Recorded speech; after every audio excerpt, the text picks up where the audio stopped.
on, Dana. Oh, you said that I like did- you wanted said like you wanted to fight me. I was just trying to say that it sounded contentious, and I didn't. I wasn't supposed to. Like Newman. Yeah, maybe it's just a day. Who knows? I'm sure we'll. What Whatever angst I have, I'll work through it. That's right. When we're rich and we've gone our separate ways and we have to come back for like a reunion show and we haven't talked in years over some stupid, minute thing that drove a horrible wedge between us, and it Right. just starts off. Look, Tom. Hey, We'll be Dana. in that the first episode of Behind the Podcast, Behind the guys. the dark side of podcasts. We need a Death to Smoochie style movie that goes in that direction. Yeah, and all the flashbacks that are painful would be in black and white. Stark contrast. A horrible thunderstorm is going on outside. And then it says actor's portrayal of events on the bottom. Dramatic retelling. Well, welcome back to Two Guys Talking Nonsense about toys. Hey, I like your shirt. Thanks. Nothing That's like a good little stuff. Garfield now and again. It just goes to show that you don't have to only hate Mondays on a Monday. Right. I hate Mondays most. I hate Mondays most on Sunday. Sunday, Oh, once yeah, you get going, you're fine. But Mondays The are worst. mostly hated on Sunday. Getting there is that's the hardest part of the issue. Right.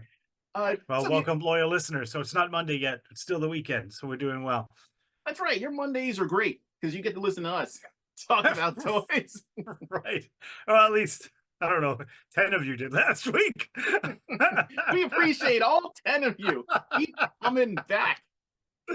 So did you get anything new, Tom, besides a bruise to our ego? Because apparently I ordered a whole box of Kleenex to help dry my tears. No, I received my pile of loot from Big Bad, and nice. you know how it goes. You're on like the last couple of days. You have to ship it, or else they'll start shipping it one by one. So I ship the entire thing, and I get the shipping notice, and I'm like, awesome, it's on the way. And then about 3 days later, something new hits my pile of loot, and it starts all over again. Yeah. So as of today, I have about 5 or 6 things in a new pile of loot. But I did get to go and look at the crack open the other loot, and the biggest prize to me is this guy, Akora. I'm sorry, Four Horsemen, for always mutilating the names of your characters. Arakagor. Arakagor. Yeah, that's a mouthful. He has a lot of A's, a lot of C's, but he's a cool blue dragon man, and he does look cool, and he's huge. He's about 10, 11 inches. He's pretty darn big. Maybe 12. See how he stacks up to Groon here.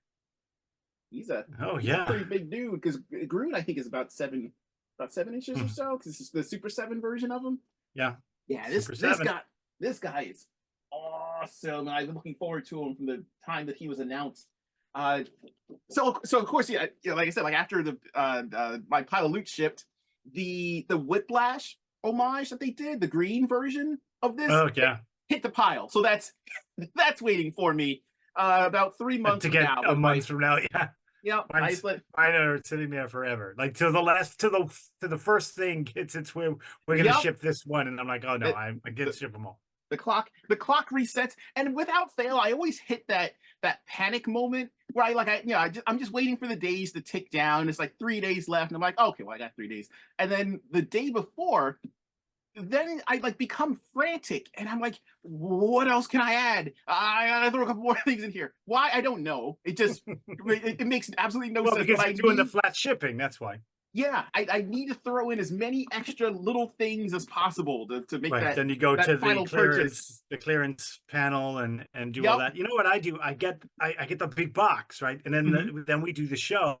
Yeah. And I'm like, oh well, I got this one thing new, and I don't show the rest.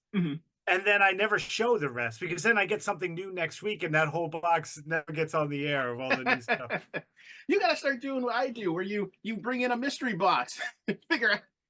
And open it every week to see what do we got here, and I don't know what's in the this one. Every now and then I have like an inkling of what might be coming to me, but I order too much stuff because I'm really trying to not be a hoarder. But it's probably somebody. No, you're a collector. You know why? Because they're all of one ilk of thing. A hoarder has a whole bunch of nonsense, and I love when you watch the show Hoarders, or even shows that used to be like American.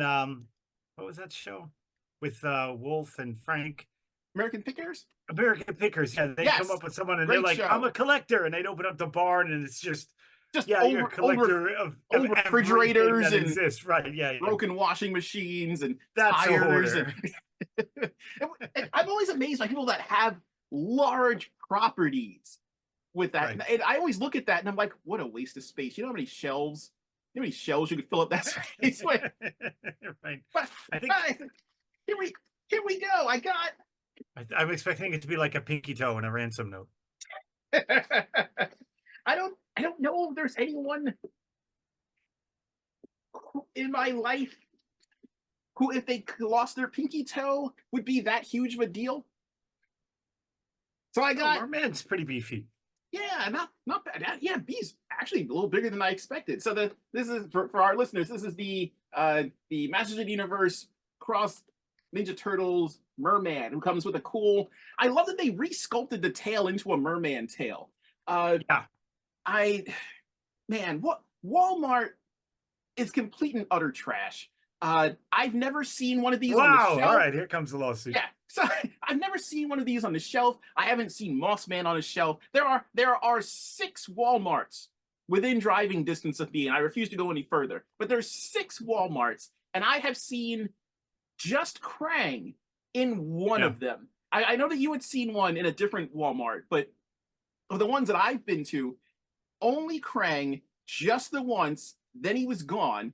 There was one stocking of the new Masterverse stuff that's gone, and now it's just sad empty pegs, and it's been months. So I don't know if this is a New York thing. I'm very curious if New York is just not getting anything, because I'm on forums and whatever looking around, and people from all different states are talking about finding and posting pictures of Moss Man and lots of merman on shelves. So if you can make friends with someone in California that I kind of had to finagle to get this for not a ridiculous stupid price on eBay, that seems to be your best bet, because Walmart does not care about their own exclusives. I can say that New York has more buyer sellers than other places. So when you go, like, you know what, in North Carolina, like every small town, the hub of commerce is the Walmart. They've got the big super Walmarts with the 12-foot aisles and the sunroofs. You can find anything you need there because they're in the middle of nowhere and no one's buying and selling like here on the island. So that's part of the thing. Yeah, it's a real shame that this line, for as great as it is, like, this line is fantastic and I love it and I don't ever want it to end. But it's a shame when a place like Walmart is custom made for, and I don't like to trot out the scalper boogeyman for everything, because they're not the source of every single problem toy collectors face. Like, you can't just attribute it all the time. But in this case, and everything else. Yeah, but like, as was essentially proven during the ridiculous CollectorCon thing, that's exactly what happened. And because we know, it's just kind of common knowledge that Walmart does not care about their own exclusives, but lots of collectors do.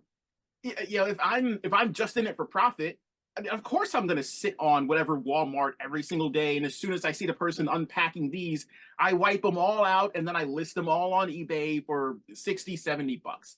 You know who's doing it right?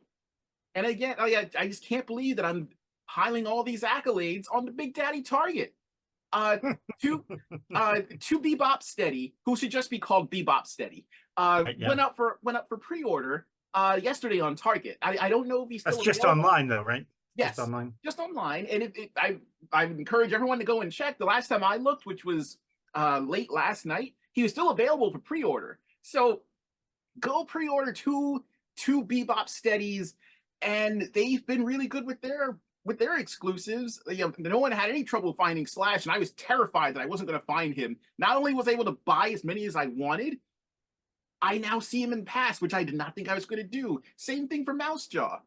Mouse Jaw he popped up, he was plentiful, he was restocked, and then he went on clearance. So I think with To Be Bop Steady, I think that completes Meadow Botto. So oh, cool. Golf clap applause for Big Daddy Target doing it right. Meanwhile, Big Daddy Walmart trash. So with that out of the way, what have you gotten? You got anything new? I did. I got the best Andre the Giant to come out Oh in a long yeah, time. what a great I figure! love this It's figure. so good. It's got all the articulation you'd want. It actually is a kind of cartoonish representation of Andre. Yeah. And I love that aside from the fact that both sets of boots are 2 left feet. Yeah. Literally. Oh no, Yeah. Both sets, the black and the blue. that's so strange. So I gotta keep it consistent. But you could take the black boots off, when he was towards the end there was a heel against Hogan. He wore the all black. And you could put the blue boots on, which represent his good era. But So the good. best thing is you can take off modern Andre hair. I love it. I didn't think the actual hair came off. That's and fantastic. put on Oh, that's the so old good. school Fessick look. I wish Man. you could take the I didn't look though. I wish you could take the black off and have blue trunks. Oh, it is blue. There are blue trunks under there. Oh, it's reversible? No, he's got the old school. I'm not going to strip him right now, but take it off, Andre.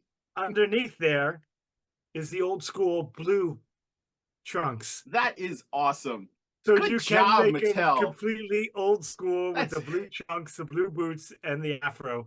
That's so it's good. It's just amazing. I love this figure. And the only, that line, they just added another Hulk Hogan, old school Hogan when he was wrestling in Japan and all that. But he's so much bigger than the other guys that his legs weren't attached in the package. I've got, what do I have? I've got from the same line. You're right. I really like that how well he lends himself to that slightly cartoony look and build that the Masters Universe Bucks kind of just inherently have. That's really good. Yeah, he's good size. Good height comparison. What a great this is why I'm still kind of confused and slightly annoyed. Why was that not the base for Mutagen He-Man? I don't get it. Like, be this big, I don't know. Yeah, like he should be a giant, bulky dude. Granted, they use that bulk for Slash, so that's fine. I love it. he's appropriately huge and chunky, but this figure, I love it. It's so fantastic. Good. He looks weird without his hair on, huh? Andre at the barber. But his face is slightly cartoony, but it's a better representation than we've seen on the one figures that are trying to take themselves seriously. It is. They do have that cartoony look. Like Ultimate Warrior has that cartoony look too. Yeah, so. It is instantly recognizable as Andre the Giant. Yeah, so it's so good. I love this figure. I'm glad I grabbed it. It's good stuff. Good get. Aside from the 2 left feet in both pairs of boots, that's all right. Sometimes you need 2 left feet. Otherwise, you won't be able to dance with any soul. Right. Oh, and he comes with a belt, too, that doesn't fit around his waist. Oh, that's great. That's remember when Andre sense. got it? He used to have to carry it like this. That's so good. I love it. He also needs like a fistful of cash after the $1 Million Man bought him off. There we go. That's Andre with his belt. So good. That's my story, and I'm sticking to it. Fantastic get. The only thing that would make him better would be one additional head that's a mask from when he was in the machines. The machines, yeah. That would be awesome. And then just release two random dudes with him, so they could also be machine number 3 with machines number 1 and 2. They've never released them in any of the lines, have they? I don't think so, which is very strange because it was, as far as I know, it was just a generic mask and a generic team, and that was the whole point, to let him do tag team matches while he recovered from his injury. Right. But wasn't Hogan one of them for one of the big events? I don't remember. I wouldn't be surprised because because it's not the first time they put him in a mask. There was a weird storyline they did where he was quote unquote like Mr. America, and he came out with like a blue mask and the cape that kind of looked like a blue blazer. But anyway, but speaking of the complete opposite of Hogan, today We can talk about a nice Today, person.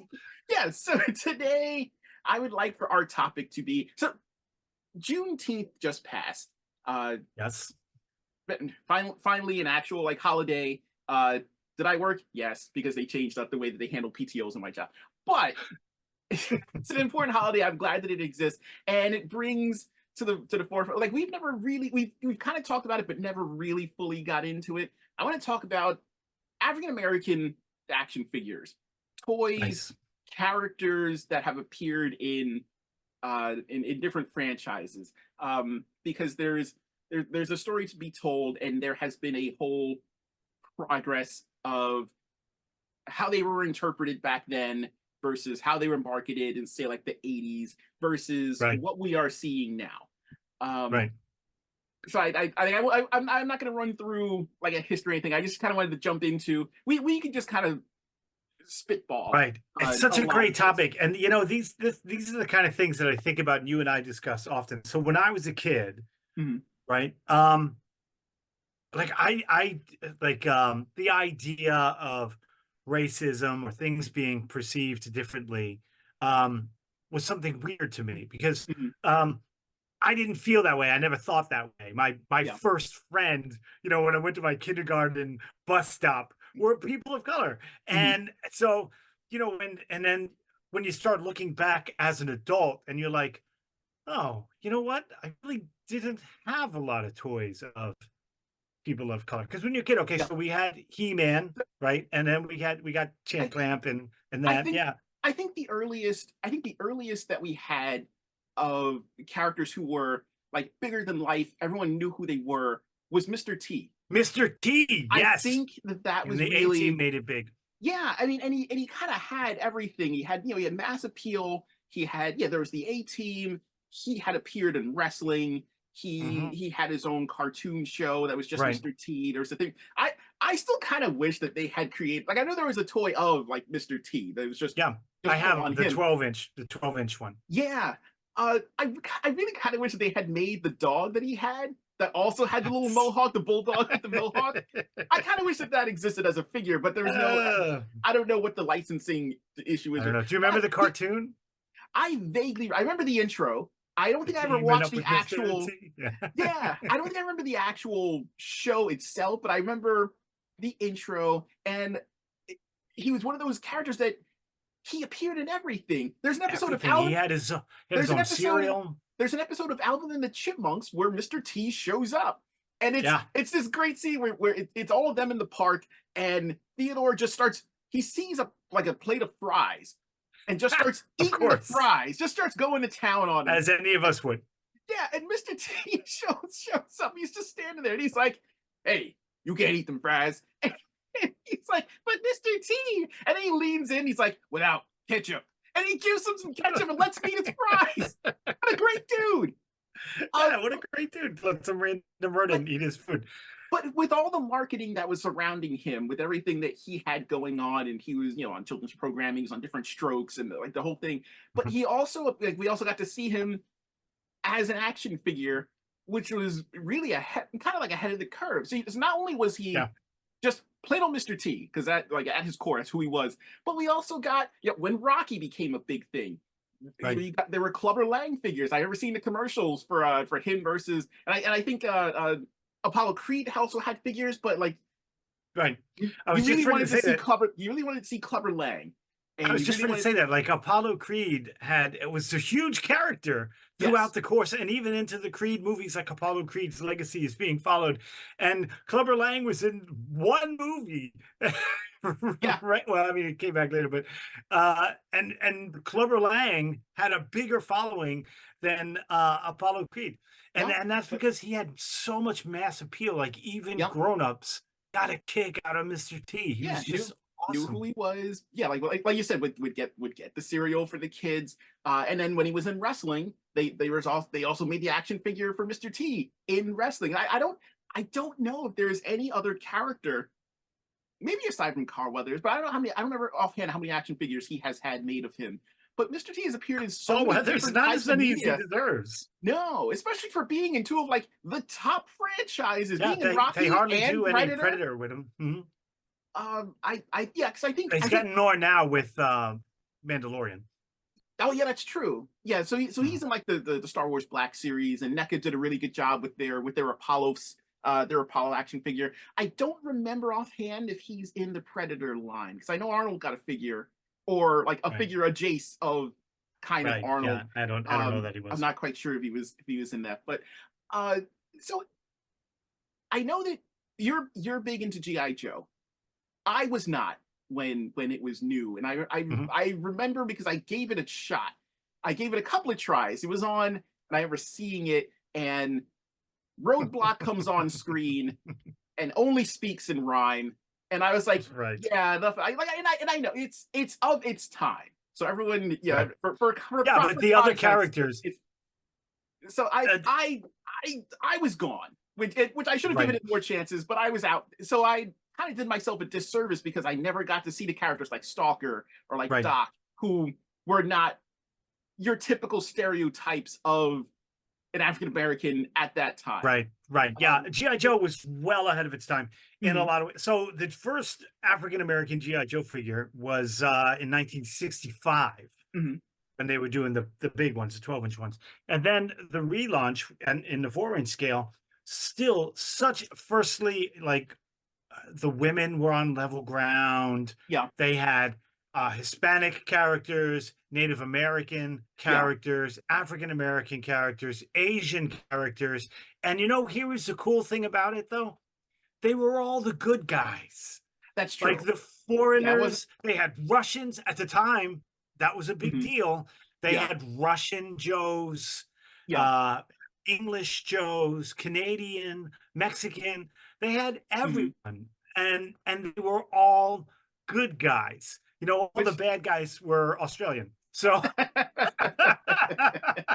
oh, so I'm glad you bring that up. Let's talk real quick about uh, uh, the character impressions or like what you perceive things to be. Uh, when I watched okay. GI Joe, when I like just at first glance, and even seeing the toys, you could not tell me that Destro wasn't black. I was completely convinced. You were not going to tell me otherwise. From the way he was drawn, from the he looks like a character that should be fighting with Superfly, and I mean that in the best way possible. He looks Right. awesome. Uh, He dresses in like just an over the top kind of. He had that right. swagger, uh, and And then they did his the pimp one, which I don't know yes, what if there's a that full on pimp version was of Destro. With, yeah. but like in this show, just from his facial features, which is funny because later on, Right, and sorry, his I'm voice, gonna they kind yeah, of the led you that way. super deep. Except he had that deep V cut that was not obviously was a white guy, but I never paid attention to it. It's like it was he's cut all the way clearly down to his belly button. How did you know? it's like clearly his shirt's dirty or something. Like that's he's a black dude. But that also applied to this gets to representation, and as collectors, your Right, and first we have to instinct talk is to about kind of Sunman. lead. Oh yeah, well we'll get them in just a sec.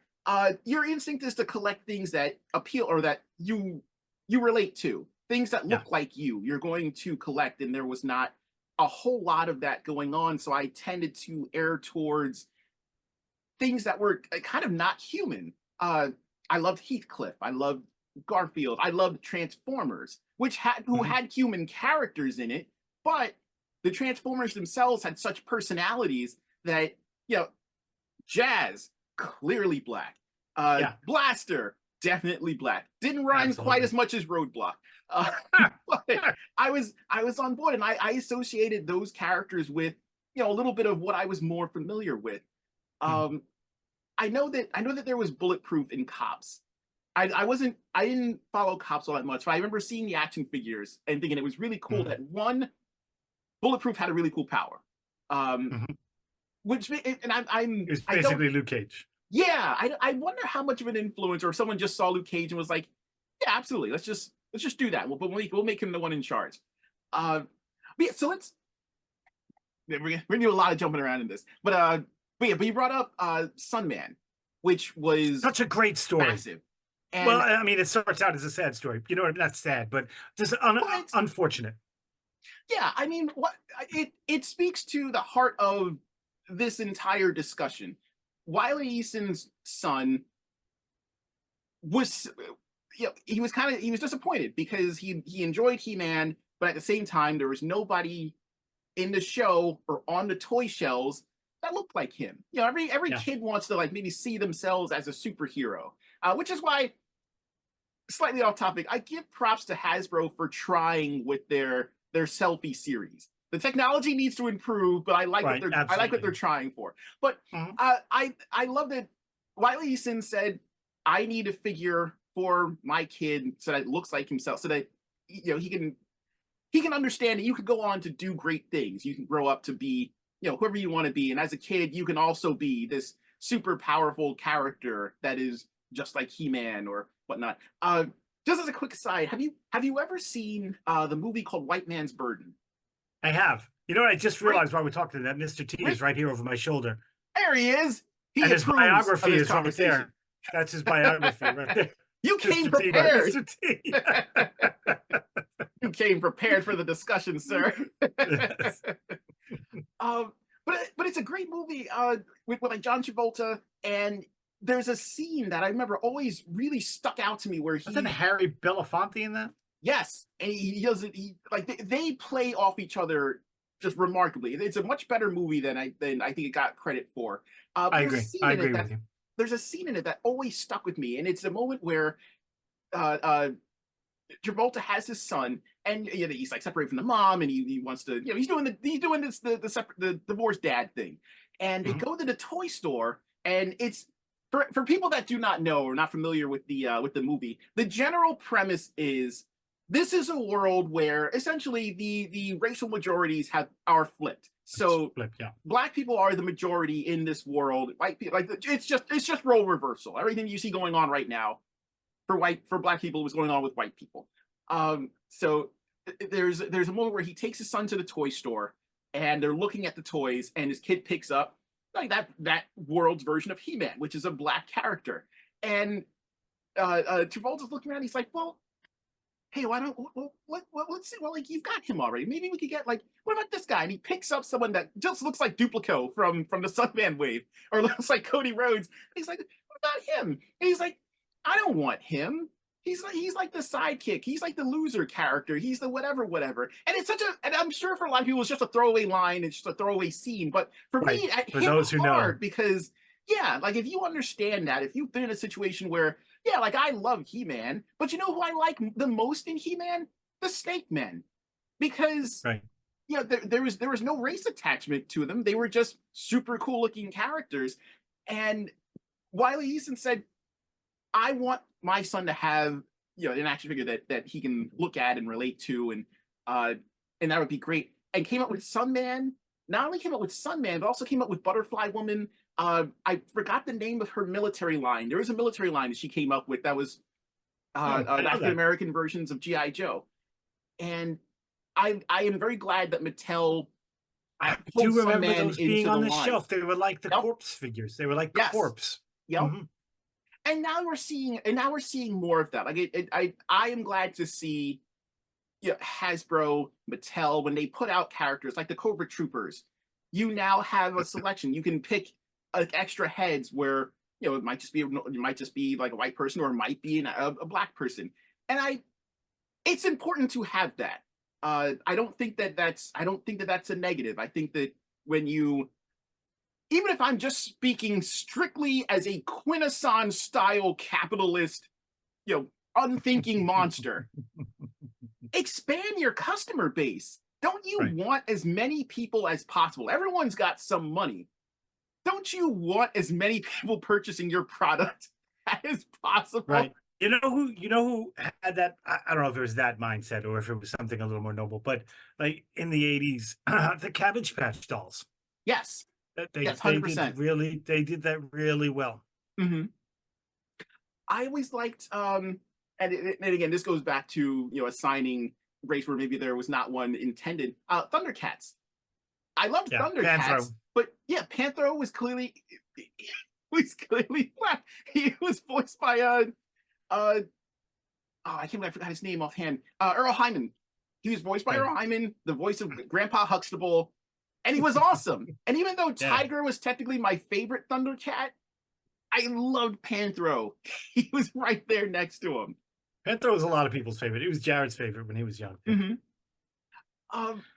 Give give me an example of I guess maybe not your first black action figure, but like what was one that maybe you picked up? You know, I honestly, and this isn't me just blowing smoke, like I didn't think about it. I Mm-hmm. didn't think about it. Like it was a cool character. I wanted it. Mm-hmm.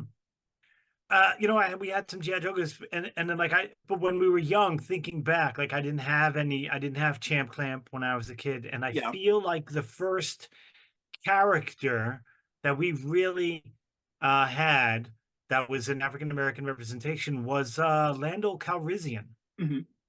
Oh, Probably okay. with the That, Star Wars line, and then of yeah. course he did those cool Colt 45 commercials. You know, I can dig that. Billy D. Williams is a smooth character. Mm-hmm. Um, but I want to say he was probably first, and my younger brother really enjoyed like my younger brother. He's one of those nice guys, and he doesn't think about those kind of things either. Yeah. We think about the war as an adult now, but that could have Mm-hmm. just been naivete when we were kids. You know what I Mm-hmm. mean? Yeah. But he was the Cloud City guy. Like he loved Lando Calrissian. He wanted all the Bespin guards and the Ugnaughts and the twin pod Yeah. cloud car. Mm-hmm. So he brought Lando into our. But when we played, you know what I mean? Like when we Mm-hmm. played, we didn't play Lando as a black dude. Yeah. He was just Lando. He was Just just a like guy. everybody else. You know what I Mm-hmm. mean? Like we didn't, we Yeah. didn't assign a voice or a culture or something because I, as you know, and loyal listeners know, we've spoken about this. We really did like even young ages, we did really deep kind of character dives in developing them, and mm-hmm. that's not how we did that. So Yeah. And it is nice when a character is introduced, I guess more so as a character and not so much as, well, I guess we kind of need this. And I think that maybe that was part of I don't want to say backlash, but I think that may have been why there was just no interest in Clamp Champ. right. Sometimes when you introduce a character like that, it's seen as pandering. And Yes, I yes. think I think Steel kind of And suffers from admittedly, that. sometimes it is. Yeah, and again, that goes to the unfeeling, unthinking. Well, we got to appeal. We got to Yeah. put as many things out there as possible, just Right. because at some point someone is going to purchase it because it looks like them. Um, Right. now, granted, there are ways to do that. There are ways to then later rehab that character. Like I think to a certain Yeah, extent, write them properly. Just write them yeah, properly. I think to a certain extent, Steel kind of suffered from that initially during the whole death and rebirth of Superman. Absolutely. But he's a great But it's a design. great story. He's a great character. It's a great Yeah, story. yeah. When you introduced him correctly, and again, like he's got the way his design is set up makes for one of the best looking action figures. Like the McFarlane Oh, version of him is awesome. absolutely. The Oh, yeah. the Justice League, There are a lot of good ones of him. There are more good ones of him than poor ones. The yeah, movie ones are horrible, but beyond yeah. that, We'll not talk about the you know what movie, else? but Speaking of like great character writing, the mhm, introduction of Falcon at the time, Black yes, Falcon, now just Falcon, but yes, putting him on par and partnered with America, with mhm, Captain America, yes. was good writing, good representation, And and they carried fleshed him weight. out. It had a message. Yeah. Yeah, and they fleshed him out as a character, and it played to, and even the Yep. movies got this right, where they fleshed out Yes. a legitimate friendship between these two characters who were also superheroes. And I always liked his design. I feel like Oh yeah. one of the things that I wish they hadn't changed was making You like um everybody who starts with a deep V cut, Tom. Like hey man, you can't argue with a V cut. no, that's a confident guy. Even Lando Calrissian You're, had you're the not gonna blue fight with this velour with guy. the deep cut. Like there's a confidence there. Yeah, you got Falcon, Luke Cage rocking it Destro, for a bit. Luke Cage, Destro, big cut. that's just how it works. I like that. Yeah, but that Falcon was included, and he was not, like I said, like it didn't seem like a pandering character. Like Black Goliath seems like a pandering character. Black Right. Lightning seems like a pandering character, and But then you have Storm and Black Panther. You have Storm, who is phenomenal. Yeah, and Black Panther, who is phenomenal. And you don't see it in the reverse. There's no random character that exists in Marvel called White Lightning. There just isn't. No. There's no White Spider. Like, once Miles Morales existed, who also, talk about one of the perfect introductions of a character. Yeah, very well written. And well done. Like, and pretty much every single figure of him that has been created, I own. Because aside from it just being an awesome character, he is super toyetic. Not only as like the Marvel comic style, the Spider-Verse version of him, where he's just a skinny little kid or a skinny preteen. Yeah, they did a good job of keeping him a kid. They didn't do so well doing that with Spider-Gwen, but they did a really good job with him, even in the comics. You know, we have to talk about Spawn. That's true. Spawn was huge. Again, we end up complimenting McFarlane more so than we used to. The fact that he wrote that whole universe, from Al Simmons to Terry to almost all the characters, except for the bad guys. It's just a well done story, and he's a well done character. And I think we should talk more about this, because we are actually out of time. Real quick, is there an African American character who does not have a figure that you would want to make? Oh yeah, there are lots. Name one. I want a good Carl Weathers. I want a good Carl Weathers. Just flat out Carl Weathers. Like, no character assignment. Put all the costumes in there. Give me the big gloves and the silly hat. And give me his Predator outfit with a pencil in his hand. Like, give me all the Carl Weathers. Like, we've got some good Black Series ones, and I want that quality for all of his history. I 100%. 100% agree. And Danny Glover. I don't have a good Danny Glover figure. That's true. I don't think there is a really good, like 6-inch style, Marvel 11 style. From Lethal Weapon to Predator to I don't have a Danny Glover. I would love an action figure line of Static Shock. He was amazing. He had an amazing series. Well, the McFarlane did a good one. There was the one, but it wasn't based on the show, was it? I don't remember offhand. No. Give me that whole line. Give me all of it. So listeners, viewers, thank you for watching. Thank you for listening. Weigh in on the conversation. Get a hold of us on Twitter at 2 Guys Talking Toys. That is the number 2. No G after the talking. All the other socials are in the commentary.